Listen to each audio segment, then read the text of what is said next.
আসসালামু আলাইকুম টিকটক ভাই বোনেরা, আপনাদের সামনে কিছু কথা বলতে চাইলাম।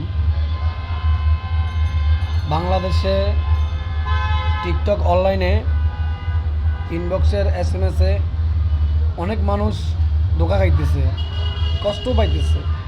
ছেলে হোক আর মেয়ে হোক, অনেক কষ্ট পাইতেছে।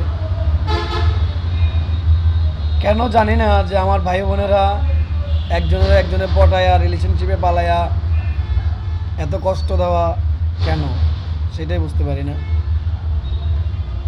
ভাইয়া, অনলাইনের প্রেম ভালোবাসা বেশিক্ষণ টিকে না।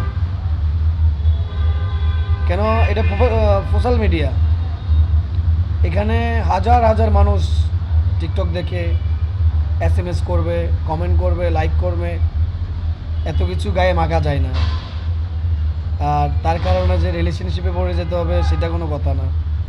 হ্যাঁ, আমি এই কথাটা কেন বলছি, এখানে একটা রহস্য আছে। আমিও একজনের রিলেশনশিপে এরকম বসছিলাম, লাস্ট পর্যন্ত কষ্টে আমার জীবনটাই নষ্ট হয়ে গেছে। জন্যই তো আমার মতন আর কেউ কোনো ভাই বোনেরা যেমন কষ্টে না পড়ে, তার জন্য বললাম। আসসালামু আলাইকুম, আপনারা সবাই ভালো থাকবেন।